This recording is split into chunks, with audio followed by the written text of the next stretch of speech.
Welcome to mega debate. నా పేరు Rahim. Phone tapping. ఇప్పుడు ఫోన్ ట్యాపింగ్ వ్యవహారం తెలంగాణ రాష్ట్ర రాజకీయాల్ని ఒక కుదుపుతుంది. ఇది రాష్ట్ర సరిహద్దులు దాటి పక్క రాష్ట్రాలతో పాటు దాదాపుగా ఇప్పుడు దేశంలోనే ఒక సంచలనమైంది ఈ ఫోన్ ట్యాపింగ్ వ్యవహారం. వాస్తవంగా వ్యక్తిగత గోప్యమైన సమాచారాన్ని బయటపెట్టడం అనేది చాలా ఘోరమైన విషయం. దీన్ని చాలా క్రైమ్ అనే చెప్పాలి. ఎందుకంటే ప్రతి వ్యక్తికి వ్యక్తిగత సమాచారం, వ్యక్తిగత గోప్యతని బయటపెట్టడం అనేది అంత ఆషామాషి వ్యవహారం కాదు. దానికి అటువంటిది కనుక వ్యక్తిగత విషయాలు, వ్యక్తిగత గోప్యమైన వ్యవహారాలు కనుక బయటకు తీసుకొచ్చారంటే వ్యవహారం కనుక రుజువైతే చాలా భారీ శిక్షలు ఉన్నాయి, దానికంటూ ఒక సెక్షన్లు ఉన్నాయి. కానీ ఈ ఫోన్ ట్యాపింగ్ వ్యవహారం మాత్రం రాష్ట్ర రాజకీయాలను కుదపడానికి గతంలో చూసుకుంటే 2000 దాదాపు 18 నుంచి ఇప్పటి వరకు 40,000 సంబంధించిన ఫోన్ ట్యాపింగ్లు అయినట్టు వార్తలు వస్తున్నాయి. ముఖ్యంగా 2023 నవంబర్ నుంచి మరీ ముఖ్యంగా ఫోన్ ట్యాపింగ్లు అన్నట్టు వ్యవహారం నడుస్తుంది. ఇది మొదటిగా అసలు ఫోన్ ట్యాపింగ్ అనేది ప్రముఖంగా ఏ నక్సలైట్లకో, ఏ టెర్రరిస్టులకో దానికి సంబంధించినటువంటి వాళ్ళ కదలికల గురించి, వాళ్ళు మాట్లాడుకున్న వాటి గురించి ఈ ఫోన్ ట్యాపింగ్ యొక్క పరికరాన్ని ఎక్కువగా వాడుతూ ఉంటారు. కేంద్ర స్థాయిలో ఇంటెలిజెన్స్ రిపోర్ట్స్ కానివ్వండి, ఈ విధంగా ఫోన్ ట్యాపింగ్ వ్యవహారం కానివ్వండి, ఈ విధంగా నక్సలైట్లు ఏదైనా సంబంధించినటువంటి వాటి కానీ, టెర్రరిస్టులు కానీ వాళ్ళకి ఫోన్ ట్యాపింగ్ వాడుతూ ఉంటారు. కానీ ఆ ముసుగులో దానికి సంబంధించిన పరికరాన్ని ఈ విధంగా ఎవరికి ఇష్టం వచ్చినట్టు ఒక చేతిలో ఫోన్ ఉన్నట్టునో, రిమోట్లో టీవీ ఆడుకున్నట్టునో సరదాగా ఒక రాజకీయ ప్రతిపక్ష నాయకులు కానీ, సొంత పార్టీలో ఉన్నటువంటి ఒక వర్గాల నాయకులతో సహా చివరికి ఇది చిలికి నియోజకవర్గ స్థాయి నాయకుల ఫోన్ ట్యాపింగ్ కూడా చేసే వ్యవహారం దాకెళ్ళిందంటే ఇది మామూలు విషయం కాదు. ఇది క్షమించరాని నేరం. దీనికి మాత్రం ఇప్పటికే బాధితులు క్యూ కట్టారు సిట్ కార్యాలయం ముందు ఈ ఫోన్ ట్యాపింగ్ల గురించి. మరి ఇది ఎంతవరకు వెళ్ళిద్ది? పోను జడ్జీలు, ఐఏఎస్లు, ఐపీఎస్లు, సినీ ప్రముఖులు, రాజకీయ నాయకులు ఇలా చూసుకుంటూ పోతే ప్రతి వాళ్ళ ఫోన్ ట్యాపింగ్ ఇది తెలంగాణ రాష్ట్ర రాజకీయాన్ని కుదుపుతుంది. మరి ఈ ఫోన్ ట్యాపింగ్ వ్యవహారం ఎంతవరకు వెళ్ళిద్ది? ఇది నిజంగా సిట్ విచారణ తేలిద్దా? ఇది ఉదాహరణకి ఇది చూసుకుంటే మిగతా కేసులాగానే ఇది కూడా ముందు ఏదో హడావుడి చేసి తర్వాత క్లైమాక్స్లో తుస్సుమనిద్దా?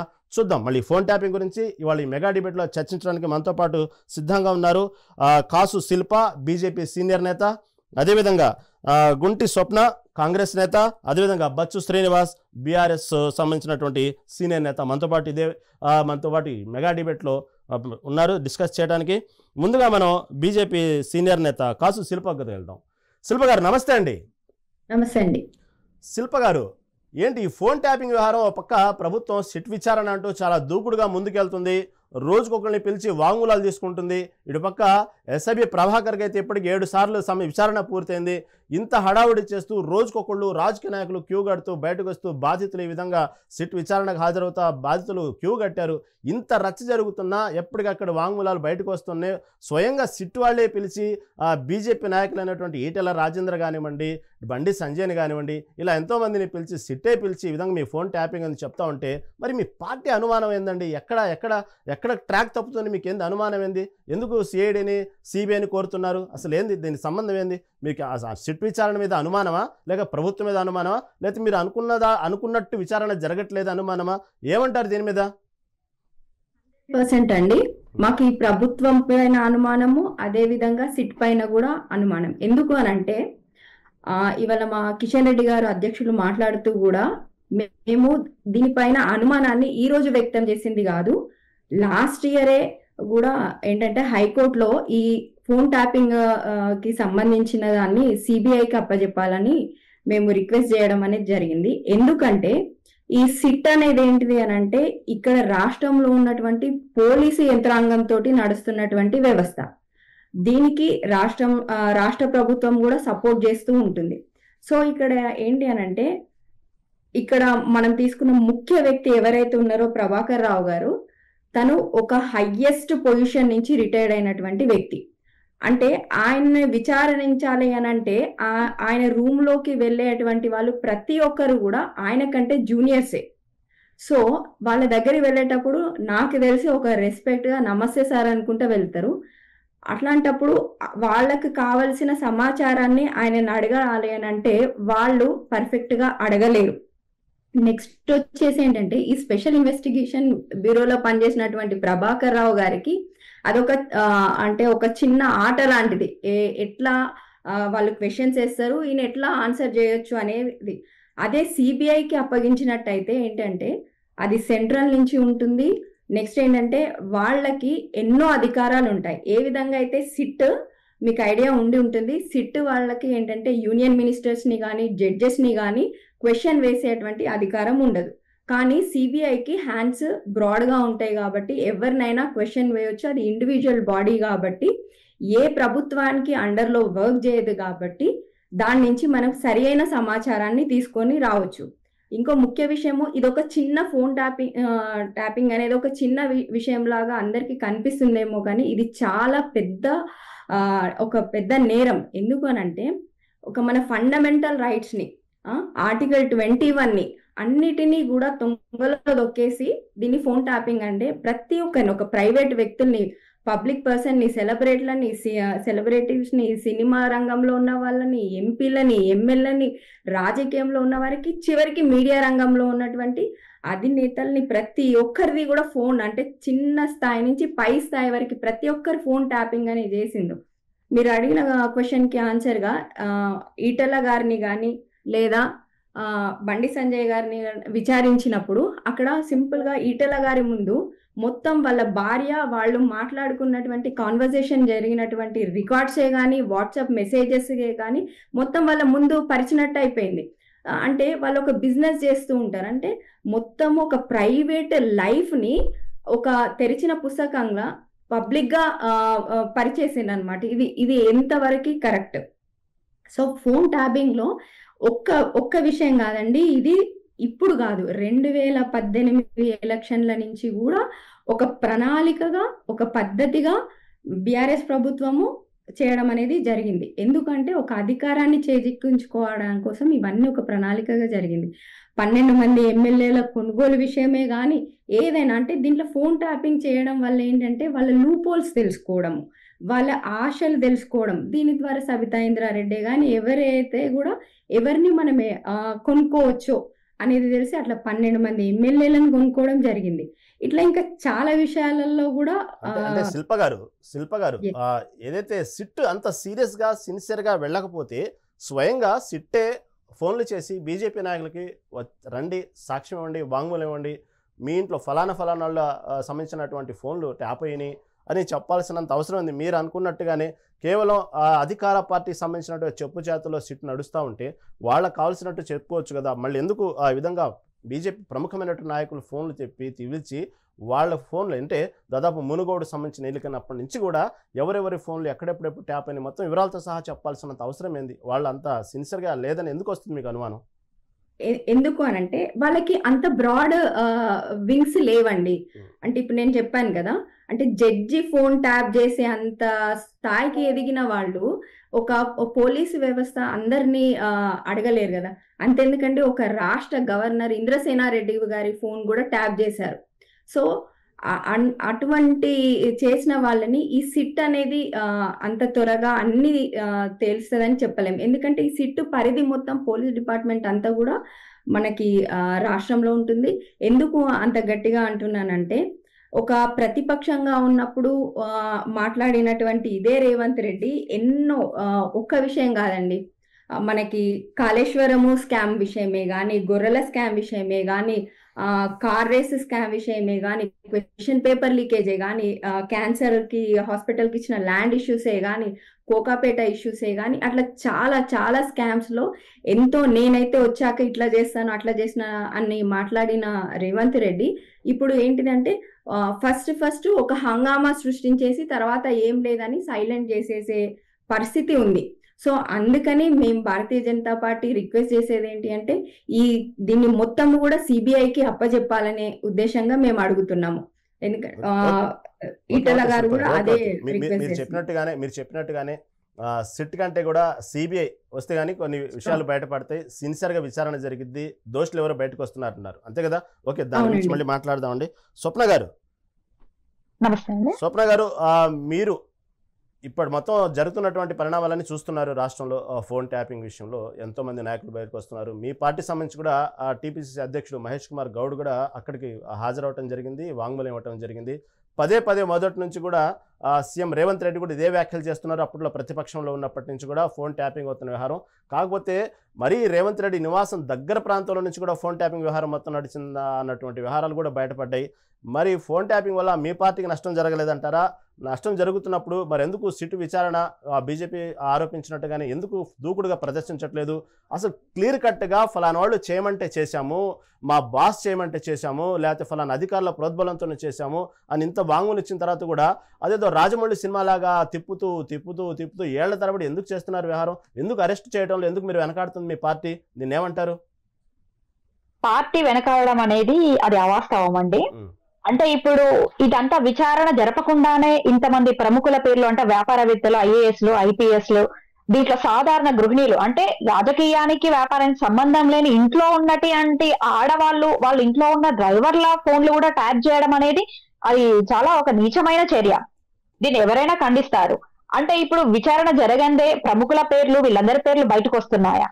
అట్లా అనుకున్నప్పుడు రోజుకొక కొత్త విషయం, రోజుకొక కొత్త కోణంలో ప్రశ్నించడం మొదలు పెట్టారు. అంటే మీరు చెప్తేనో నేను చెప్తేనో విచారణ జరిగేది కాదు. అంటే కొంతమంది న్యాయ నిపుణుల సలహా మేరకి ఉన్నతాధికారులు కొన్ని ప్రశ్నలు ఎంచుకొని, అసలు ఇందులో సంబంధం లేని వాళ్ళు, అంటే దీంట్లో మహిళలు కూడా ఉన్నారు కాబట్టి కొంచెం సున్నితమైన వ్యవహారం అది. అంటే దీంట్లో 4000 మంది ఉంటే 4000 మందిని విచారించడం కాకుండా దేది అవసరం, ఏది మనకి అవసరము, ఎంతమందిని మనం విచారించాలో ఒక ప్రాథమిక విచారణగా ఇది చేపట్టిన తర్వాత దానిలో ఎవరు కూడా చట్టానికి చుట్టాలు ఎవరు, ఏది కూడా ప్రజాస్వామ్యానికి విరుద్ధంగా ఉండదు. ప్రజాస్వామ్యానికి కట్టుబడి పోలీస్ వ్యవస్థపై నమ్మకాన్ని కుదిరించే సమస్య ఇప్పుడు ఉంది కాబట్టి సో ఎవరికి కూడా ఎప్పుడూ కూడా అన్యాయం జరగకుండా, అంటే ప్రతి అంశాన్ని ప్రతి దాన్ని క్షుణ్ణంగా పరిశీలించి ఎక్కడ అనుమానాలకు తావివ్వకుండా ఖచ్చితంగా ప్రాథమిక విచారణ తర్వాత ఏవైతే అవసరమో అనేది పరిగణలోకి తీసుకొని దీంట్లో ప్రత్యక్షంగా మరియు పరోక్షంగా ఉన్నా ఎంత పెద్దవాళ్ళు ఉన్నా ఎవరు ఉన్నా సరే వాళ్ళందరికీ ఖచ్చితంగా శిక్ష పడే విధంగానే చేస్తుంది అని నేను తెలియజేసుకుంటున్నాను. అంటే ఇక్కడండి స్వప్న గారి బీజేపీ కూడా ఇంకొక ఆరోపణ చేస్తుంది. ఇది ఒక రకమైనటువంటి కావాలని దీన్ని పొడిగిస్తున్నారు, దీన్ని ఒక గేమ్గా ఆడుకుంటుంది కాంగ్రెస్ పార్టీ. ఇటు పక్క బీఆర్ఎస్ కాంగ్రెస్ ఈ వ్యవహారంలో ఒక కాంప్రమైజ్గానే ఉన్నారు, తెర వెనుక వేరే స్టోరీ నడుస్తుంది అనేటువంటి వార్తలు కూడా వస్తున్నాయి. ఇది ప్లాన్ బి ఏమన్నా ఉందా పార్టీకి? ఇప్పుడు కిషన్ రెడ్డి గారు అన్నట్టుగా కాంగ్రెస్ నాయకులు కూడా పలుమార్లు లేఖలు రాశారు అని అంటున్నారు. అంటే దీంట్లో కాంగ్రెస్ పార్టీ నాయకులు కూడా ఉన్నారు. కాంగ్రెస్ పార్టీ నాయకుల మా భార్యల ఫోన్లు కూడా ట్యాప్ అయినాయి చెప్తున్నారు. అంటే దీన్ని ఎవరు అంత ఈజీగా తీసుకోరు కదా. ఒకవేళ వాళ్ళే వదలాలనుకుంటే వాళ్ళే స్వయంగా ఎందుకు లేఖ రాస్తారు, ఎందుకు విచారణ జరిపించమంటారు? మా ఫోన్లు కూడా ట్యాప్ అయ్యాయని వెళ్ళి వాళ్ళు ఎందుకు విచారణలో పాల్గొంటారు?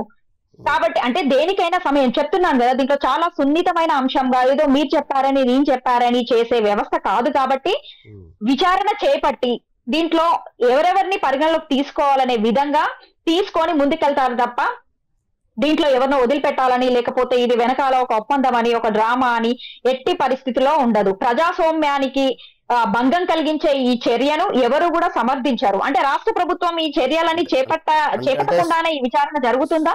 స్వప్న గారు, అంటే కేసు అది ఇప్పటికిప్పుడు ఛార్జ్ షీట్ పెట్టేసి కేసు ముగించేసి దానికి ఒక ట్రయల్స్ చేయమని కాదు అర్థం. అక్కడ ఇంతమంది పేర్లు బయటకు వచ్చిన తర్వాత కూడా అధికారులు స్వయంగా ఫలానా వారు చెప్పిన తర్వాతనే ఈ విధంగా మేము చేశాము అనేటువంటి విషయాలు చెప్పిన తర్వాత ఎందుకు కనీసం అరెస్ట్ల పర్వం ఎందుకు కొనసాగట్లేదు అనేది ఇక్కడ చాలా మంది మధ్యలో ప్రశ్న అండి స్వప్న గారు. ఇప్పుడు రివ్యూ ఆమోదంతో ఇప్పుడు ఉన్నతాధికారుల ప్రోద్బలంతోనే మేము ఇవన్నీ చేశాము అని చెప్తున్నారు.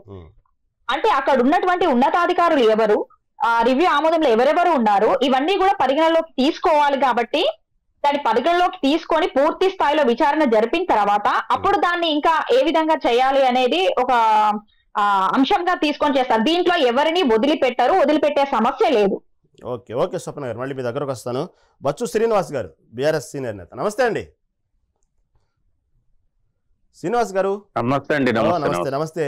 ఏం శ్రీనివాస్ గారు, పక్క కేసీఆర్ కేటీఆర్ తప్ప మిగతా వాళ్ళందరి ఫోన్లు రికార్డ్ అయినట్టు ట్యాప్ అయినట్టు వార్తలు వస్తూ ఉన్నాయి. ఏంది వాళ్ళిద్దరిని ఎందుకు వదిలిపెట్టారు, మిగతా వాళ్ళ ఫోన్లను ఎందుకు రికార్డ్ అయినాయి? ఇటు పక్క హరీష్ రావు ఎమ్మెల్సీ కవిత ఫోన్లు కూడా ట్యాపింగ్ అయినట్టు కూడా వార్తలు వస్తున్నాయి. మరి ఇద్దరు తప్ప రాష్ట్రంలో అందరి నాయకుల ఫోన్లు ట్యాప్ అయినాయి. దీన్ని ఏమంటారు, ఎలా చూడాలి? దీన్ని చేయించింది వాళ్ళే కదండి. మొట్టమొదట మెగా 9 టీవీ వీక్షకులకు, మీకు అక్కడ ఉన్నటువంటి ఇద్దరు మిత్రులకు కూడా అందరు కూడా నమస్తే. ఈ సంఘటన పట్ల ఒక ఆరోపణ, ఈ రాష్ట్ర ప్రభుత్వం ఒక ఆరోపణ చేసింది, ఫోన్ ట్యాపింగ్ జరిగిందని, దాని పట్ల చర్యలు తీసుకుంటున్నామని, దానికి ఒక ప్రత్యేక విచారణ బృందం సిట్ పేరిట ఒక విచారణ సంస్థను ఏర్పాటు చేసి ముందుకెళ్తుంది. దాంట్లో ఇంటర్పోల్ సహాయంతో ప్రభాకర్ రావు గారు, ఆనాటి ఇంటెలిజెన్స్ చీఫ్, వారిని కూడా పిలిపించి ఇప్పుడు విచారణ జరుగుతుంది. కాబట్టి నేరారోపణ మాత్రమే జరిగింది, విచారణ జరుగుతుంది. విచారణ జరుగుతున్న సందర్భంలోనే మనం అన్ని ఒప్పుకున్నట్టు లేకపోతే తప్పుకున్నట్టు ఇదేదో మనం దీని పట్ల మనం చేసినట్టు కాకుండా జరిగినటువంటి సంఘటన పట్ల పూర్వపరాలు ఇంకా రాబోయే రోజులలో తెలుస్తాయి. ఇప్పటికే దీంట్లో ప్రభాకర్ రావు గారు, రాధాకిషన్ రావు గారు, ప్రణీత్ రావు గారు, భుజంగరావు గారు, తిరుపతి అన్న, శ్రవణ్ రావు, వీళ్ళందరినీ పిలిచి విచారణ జరుగుతుంది. కాబట్టి ఎవరి ఫోన్లు ట్యాప్ అయినాయి, ఎందుకు ట్యాప్ అయినాయి అనేటువంటి విచారణ జరుగుతుంది. అయితే దీంట్లో ఎంతవరకు శాంటిటీ ఉంది, ఎంతవరకు వాస్తవం ఉంది, ఎంతవరకు నిజానిజాలు ఉన్నాయి అనేటువంటిది రాబోయే రోజులలో తెలుస్తుంది. అంతవరకు ఆరోపణలు ఎదుర్కొంటున్నటువంటి వ్యక్తులుగా, రాజ్యాంగ పరిరక్షకులుగా, రాజ్యాంగాన్ని గౌరవించే వ్యక్తులుగా, చట్టానికి గౌరవించే వ్యక్తులుగా, ఆరోపణ ఎవరిపైన ఉన్నా విచారణకి ఎవరిని పిలిచినా కూడా బీఆర్ఎస్ పార్టీ నుంచి కానీ నాటి బీఆర్ఎస్ ప్రభుత్వంలో కొనసాగిన వ్యక్తులు అందరూ కూడా ఈ విచారణకు సహకరిస్తున్నారనేటువంటిది వాస్తవం. ఇది ఒకటే కాదు, ఈ రాష్ట్రంలో కాళేశ్వరం పేరిట కానీ, లేకపోతే ఇంకా ఫోన్ ట్యాపింగ్, కాళేశ్వరము, వేరే వేరే స్కీమ్స్, ఆనాటి స్కీమ్స్ అన్నింటి పేరు మీద జరుగుతున్నటువంటి విచారణలకు అన్నింటికి కూడా ఆనాటి ప్రభుత్వంలో ఉన్న పెద్దలందరూ కూడా సహకరిస్తున్నారు. కాబట్టి దీంట్లో కొంత ఏమంటే బీజేపీ ప్రభుత్వం కూడా దేశవ్యాప్తంగా ఫోన్ ట్యాపింగ్ చేసింది. ఆ విషయము మొన్న మా దాసోజు శ్రవణ్ గారు మాట్లాడుతుంటే నాకు అర్థమైంది. ప్రధానంగా శ్రీనివాస్ గారు దాని గురించి డిస్కస్ చేద్దాం. ఇక్కడ అంటే కేవలం బీఆర్ఎస్ పార్టీలో ఉన్నటువంటి ఎవరైతే బీఆర్ఎస్ పార్టీలో ఉన్న రెబల్స్ వాళ్ళ నాయకులతో పాటు మిగతా వాళ్ళ అంటే అప్పట్లో ఉన్నటువంటి ప్రతిపక్షంలో ఉన్నటువంటి నాయకులు మొత్తాన్ని కూడా ఫోన్ ట్యాపింగ్ చేసినట్లు వార్తలు వస్తూ ఉన్నాయి. నిజంగా చాలా చోట్ల ఇలాంటి చేసే చాలా మంది నాయకుల్ని కానివ్వండి, సెలబ్రిటీలని కానివ్వండి, అదేవిధంగా ఒకప్పుడు ఏదైతే బీజేపీ వాళ్ళు ఆ బీఆర్ఎస్ నాయకుల్ని, ఎమ్మెల్యేని కొనడానికి వస్తున్నారు అని చెప్పి ఒక గెస్ట్ హౌస్లో నానా హంగామా చేసి అర్ధరాత్రి అరెస్ట్ చేయడం, ఇవన్నీ కూడా ఫోన్ ట్యాపింగ్ వ్యవహారాల ద్వారానే బీఆర్ఎస్ పార్టీ అప్పట్లో మొత్తాన్ని ఒక రకంగా ఒక చక్రం తిప్పినట్టు అందరినీ ఒక మైండ్ గేమ్ ఆడింది అనేటువంటి వార్తలు వస్తున్నాయి. అంటే సొంత పార్టీల వ్యతిరేకుల్ని కూడా వాళ్ళ ఫోన్ ట్యాపింగ్లో సహా అందరితో వాడుకునేటువంటి వార్తలు ఉన్నాయి. నిజంగా బీఆర్ఎస్ ఫోన్ ట్యాపింగ్ని ఏదో ఇంట్లో ఒక ఫోన్ లాగా వాడుకుందా, ఏమంటారు దీన్ని? ప్రతి ప్రభుత్వం, ఒక బీఆర్ఎస్ఏ కాదు, పక్కన ఉన్నటువంటి ఆ రోజు టీడీపీ, తర్వాత వైఎస్ఆర్సీపీ, ఈ రాష్ట్రంలో ప్రభుత్వం కానీ దేశవ్యాప్తంగా ఉన్నటువంటి ఇంటెలిజెన్స్ ఎప్పుడైనా కూడా ఈ రాష్ట్రంలో, రాష్ట్ర ప్రభుత్వంలో కానీ దేశంలో కూడా ఇంటెలిజెన్స్ ఏం జరుగుతుంది అనేటువంటి తెలుసుకునేటువంటి భాగంగా డెఫినెట్ గా ట్యాపింగ్ జరుగుతుంది. ఇది ఎవరు అవునన్నా కాదన్నా అది ఒప్పుకోవాల్సినటువంటి నిజం. అది వాళ్ళ యొక్క అధికారాల మేరకు, వాళ్ళ యొక్క అవసరం ఉన్నంత వరకు ట్యాపింగ్ అనేటువంటిది వాళ్ళకు రాష్ట్ర హోంశాఖ కార్యదర్శి కానీ, కేంద్ర పరిధిలో హోంశాఖ కార్యదర్శి వాళ్ళ సూచనల మేరకు కానీ, రాష్ట్ర ఇంటెలిజెన్స్ కానీ, కేంద్ర ఇంటెలిజెన్స్ కానీ డెఫినెట్ గా ఎప్పటికప్పుడు ఈ యొక్క ఇంటెలిజెన్స్ రిపోర్ట్ అనేది స్టేట్ గవర్నమెంట్ కు ఉంటది. ఈ రాష్ట్ర ప్రభుత్వాన్ని కూలదోసేటువంటి కార్యక్రమాలు చేపట్టినా, లేకపోతే కేంద్ర ప్రభుత్వము 12 రాష్ట్రాలలో ప్రభుత్వాలను కూలదోసినా కూడా ఈ యొక్క ఫోన్ ట్యాపింగ్ వల్లనే జరిగింది అనేటువంటి నిజం అందరూ ఒప్పుకోవాలి. అయితే ఇది దురదృష్టకరమైనటువంటి సంఘటన ఏంటంటే, ఈ తెలంగాణ రాష్ట్ర ప్రభుత్వంలో ఎక్కువగా జరిగిందనేటువంటి ఆరోపణలు వస్తున్నాయి. ఆ ఆరోపణల పట్ల ఈ రాష్ట్ర ప్రభుత్వం విచారణ చేపడుతుంది. విచారణ జరిగిన తర్వాత నిజ నిర్ధారణ జరుగుతుంది. అప్పటి వరకు వేచి చూడాలి. ఇప్పుడు అందులో ప్రధానంగా మనం ఆనాడు చీఫ్ ఆఫ్ ది ఇంటెలిజెన్స్ గా ప్రభాకర్ రావు గారు ఉండే, ప్రభాకర్ రావు గారినే నేరుగా విచారణ జరుగుతున్నారు. కాబట్టి చూద్దాం ఏం జరుగుతుంది, ఈ రాష్ట్ర ప్రభుత్వం ఎంతవరకు, రేవంత్ రెడ్డి గారి ప్రభుత్వం ఏం తేలుస్తుంది అనేటువంటిది చూసిన తర్వాత దాని మీద స్పందించాల్సినటువంటి అవసరం మా పైన ఉంది. డెఫినెట్ గా మేము స్పందిస్తాం. ఈ విచారణనే కాదు, ఏ విచారణ నుంచి కానీ ఆనాటి బీఆర్ఎస్ ప్రభుత్వంలో కొనసాగిన వ్యక్తులు కానీ, బీఆర్ఎస్ పార్టీ అధిష్టానం కానీ ఎవరు పక్కకి వెళ్ళట్లేదు. ప్రతి విచారణను ఎదుర్కొని దాని నుంచి బయటపడి ప్రజల ముందు నిర్దోషులుగా నిలబడేటువంటి పరిస్థితిలో బీఆర్ఎస్ పార్టీ ఉంది. మీరు చెప్పినట్టుగా ప్రభుత్వాన్ని కూలదోసే వాళ్ళు లేకపోతే ఇన్ఫర్మేషన్ తీసుకోవటం అది ఇంటెలిజెన్స్ బాధ్యత అంటున్నారు. అంటే రాజకీయ నాయకుల డ్రైవర్లు, రాజకీయ నాయకుల పిఆర్ఓలు, రాజకీయ నాయకుల పని మనుషులు ఇవన్నీ కూడా ఫోన్ ట్యాపింగ్ చేయడంలో కూడా అదొక ఇంటెలిజెన్స్ భాగమేనా, అదొక బాధ్యత అంటే? రహీం గారు డెఫినెట్ గా భాగమే. రహీం గారు మీకు తెలుసుకోవాల్సిన అంశం ఏంటంటే ఇవి అన్ని కూడా ఆరోపణలే, ఇంకా రిపోర్ట్ రాలేదు, తుది రిపోర్ట్ రాలేదు. అది భాగం కాదండి. సిట్ విచారణలో హాజరైనప్పుడు 2018 నుంచి ఇప్పటి వరకు మునుగోడు సంబంధించిన కానివ్వండి, హుజురాబాద్ ఎన్నికల్లో సంబంధించిన కానివ్వండి, ఎప్పుడైనా సరే ఆ ఉప ఎన్నికలు వచ్చినప్పుడల్లా అతను ఆ రోజు కార్యకర్తలతో ఏం మాట్లాడాడు, ఏంది, ఎన్నిసార్లు మాట్లాడారు, ఇవన్నీ కూడా ఎప్పుడెప్పుడు మాట్లాడారు మొత్తం కూడా బయట పెట్టారండి. ఓకే, దాని గురించి ఇంకా అనధికారికంగా వార్త కాబట్టి ఓకే మీరు చెప్పినట్టుగాను అన్ని బయటకు వస్తాయి. శ్రీనివాస్ గారు మళ్ళీ మీ దగ్గరకు వస్తాను. శిల్ప గారు ఒక్క నిమిషం అండి. ఇప్పుడు శ్రీనివాస్ గారు ఏమన్నారు అంటే అది కూడా భాగమే అంటున్నారు. సారీ అండి, అక్కడ కొంచెం కరెక్షన్ చేసుకోవాలి. ఏంటి అంటే మన ఇండియన్ టెలిఫోనిక్ యాక్ట్ 1885లో సెక్షన్ 5(2) ప్రకారంగా ఏంటి అంటే దేశ భద్రత కోసం, శాంతి నెలకొల్పడం కోసం కానీ లేకపోతే మావోయిస్టులకి సంబంధించిన విషయాల కోసము ముఖ్యంగా దేశ భద్రత కోసమే ఫోన్ ట్యాపింగ్ అనేది చేస్తారు. మీరు అన్నట్టుగానే ఈ ఫోన్ ట్యాపింగ్ చేయాలి అని అంటే దానికి రాష్ట్ర హోంశాఖ కార్యదర్శి, నెక్స్ట్ డీజీపీ గారిది, నెక్స్ట్ డిపార్ట్మెంట్ ఆఫ్ టెలిఫోనిక్ వాళ్ళ పర్మిషన్ తీసుకొని చేయాల్సి ఉంటుంది. అయితే దానికి మన లాస్ట్ శాంతి కుమారి సిఎస్ తను మెన్షన్ చేసినప్పుడు తను సైన్ చేసింది కూడా మావోయిస్టుల యొక్క మనుగడ తెలుసుకోవడానికి, దేశ భద్రత కోసం మాత్రమే చేస్తున్నామని తెలుసో తెలియదు. వెస్ట్ బెంగాల్ లో దీది ఫోన్ మీరు ట్యాప్ సెంట్రల్ గవర్నమెంట్ ఏ విధంగా ఎవరు అధికారం తీసుకొని మీరు టెలిఫోన్ ట్యాపింగ్ చేసింది దీది? ఇక్కడ ఒకసారి రాష్ట్రానికి సంబంధించి ఎందుకు మాట్లాడదు? బీజేపీ గురించి మీరు బీజేపీ రిప్రజెంట్ చేస్తున్నప్పుడు బీజేపీ చేసిన పనులు కూడా మాట్లాడాలి. ఆ విధంగా శాంతి కుమారి గారు సైన్ చేస్తే వీళ్ళు ఏం చేశారనంటే ఆ ఇద్దరు వ్యక్తులు కేసీఆర్, కేటీఆర్ తప్ప వాళ్ళకి ఇన్సెక్యూర్డ్ ఫీలింగ్ ఉండి వాళ్ళ బిఆర్ఎస్ పార్టీలో ఉన్న వ్యక్తులే కాదు, అపోజిషన్ లో ఉన్న వ్యక్తులు ప్రతి ఒక్కరి ఫోన్ ని ట్యాప్ చేయడం అనేది జరిగింది. అది గమనించాలి ఇక్కడ. నెక్స్ట్ ఇంకొకటి ఏంటిది అంటే 2018 నుంచి ఈ ప్రాసెస్ అనేది జరుగుతుంది. అంటే ఎక్కడైతే ఎలక్షన్స్ ఉన్నాయి అని అంటే అది హుజరాబాద్ ఎలక్షనే కానీ లేకపోతే మునుగోడు ఎలక్షన్ కానీ ఏ ఎలక్షన్, మునుగోడు ఎలక్షన్ లో అయితే ఒక గ్రామ స్థాయిలో ఒక చిన్న కార్యకర్త దగ్గర నుంచి మండల స్థాయిలో ఎవరు చెప్పినండి మీకు? ఎవరు చెప్పారు? ఫోన్ అన్ని నాకు ఒక ఆన్సర్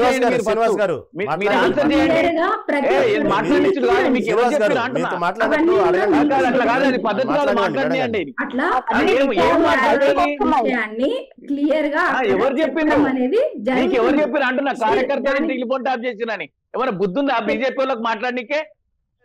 బుద్ధి ఏం మాట్లాడుతారండి? మీరు కార్యకర్త ఫోన్ ట్యాపింగ్ చేస్తారా?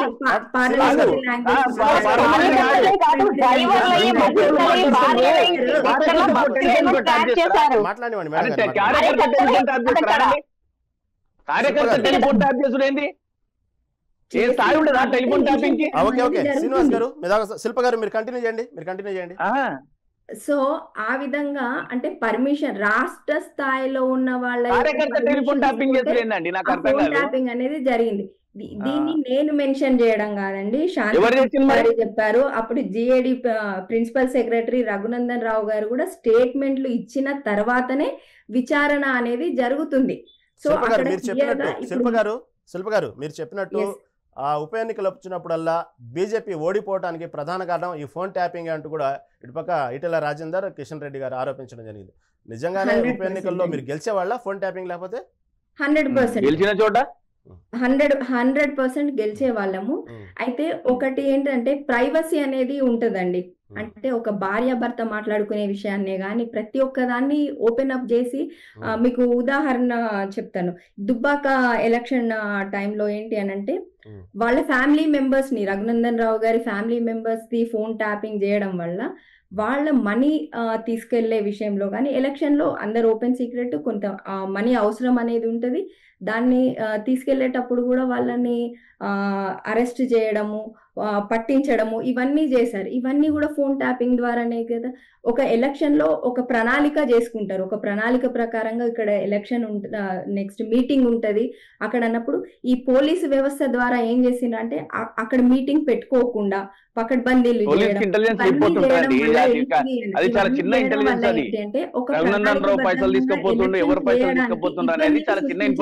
జరిగింది. దానికి ఫోన్ ట్యాపింగ్ చేయాల్సిన అవసరం లేదు. ఓకే ఓకే ట్యాపింగ్ చేసి మాట్లాడాల్సినంత అవసరం లేదు. స్వప్న గారు, ఇటు కాళేశ్వరం సంబంధించి కానివ్వండి, ఇటు సంబంధించినటువంటి ఏదైతే ఫోన్ ట్యాపింగ్ కానివ్వండి, అన్ని దానికి సంబంధించిన నిందితులు ఎవరున్నారో బాల్ చూస్తే మీ కోర్టులోనే ఉంది. ఎందుకు దీని పట్ల వాళ్ళు అందరూ అనుమానం వ్యక్తపరిచినట్టుగానే ఎందుకు ఎక్కడ పొరపాటు ఎక్కడ జరుగుతుంది, అంత క్లారిటీగా ఉంది కదా, అన్నీ జరుగుతున్నాయి, ఎవరెవరని తెలుస్తూ ఉంది. దానికి సంబంధించినటువంటి ఇప్పటి వరకు కొన్ని విషయాలు కేవలం గోప్యంగానే ఉంచడం వెనక రహస్యం ఏంటి? బీజేపీ ఆరోపించినట్టుగానే ఎన్నికలు అయ్యేదాకా ఇదే విధంగా కంటిన్యూ చేస్తూ ఉంటారు, ఇది ఇప్పట్లో తేలేది కాదు, కాబట్టి సిబిఐకి అప్పగించాలంటున్నారు.